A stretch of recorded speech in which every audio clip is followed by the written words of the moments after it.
ते मी व आमचे भारतीय जनता पक्षाचे माझे ज्येष्ठ सहकारी आमदार प्रसाद लाडजी असतील, स्थानिक आमदार आणि माजी आमदार प्रमोद जटारजी असतील, आम्ही सगळेजण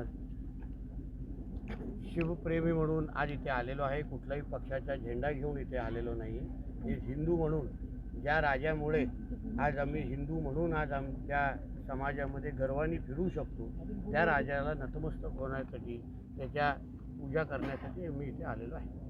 कालच्या अधिवेशनामध्ये भव्य दिव्य स्मारकाचं स्वप्न जे आहे ते पूर्ण साकार होते बरेच दिवसांनी. राज्याचे आदरणीय मुख्यमंत्री देवेंद्र फडणवीस साहेब, आमचे दोन्ही उपमुख्यमंत्री अजितदादा आणि एकनाथ शिंदेजी, आमच्या महायुती आणि हिंदुत्ववादी विचाराच्या सरकारने कालच्या अर्थसंकल्पीय अधिवेशनामध्ये भव्य अशी तरतूद या स्मारकासाठी करून दिलेली आहे. तसं जाहीरपणे स्वतःच आमच्या मुख्यमंत्री साहेबांनी केलेली आहे.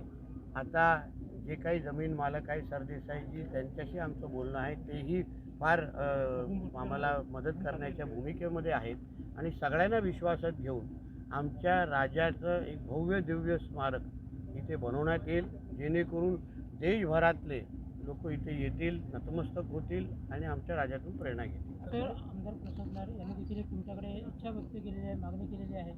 तुम्ही देखील आमच्या हिंदू समाज म्हणून आमच्या सगळ्यांचीच ती मागणी आहे की ज्या औरंग्याने आमच्या हिंदू धर्माच्या विरोधात, आमच्या स्वराज्याच्या विरोधात एवढी मोठं आक्रमण केलं, त्या औरंग्याची कबर आमच्या महाराष्ट्रात का, हा प्रत्येक हिंदू हा प्रश्न विचारतो आहे आणि ती भावना आमच्या मुख्यमंत्र्यांपर्यंत पोचलेली आहे.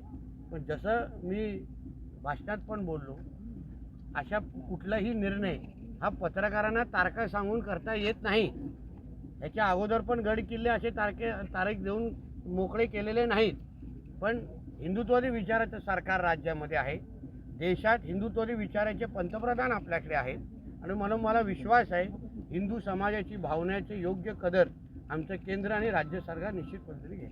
एक राजकीय पक्ष होता का काय होता? प्रश्न होता. काल अविनाश जाधव यांनी आरोप केलेला आहे की भाजपने 20,000 कोटी रुपये कुंभाने गंगेवर खर्च केलेले आहेत आणि स्वतःचा भ्रष्टाचार लपवण्यासाठी हे सर्व झालेलं आहे. कोणाच्या प्रश्नाची उत्तरं द्यावं ह्याला काहीतरी क्रायटेरिया आहे. तर तिथे एक चला, धन्यवाद.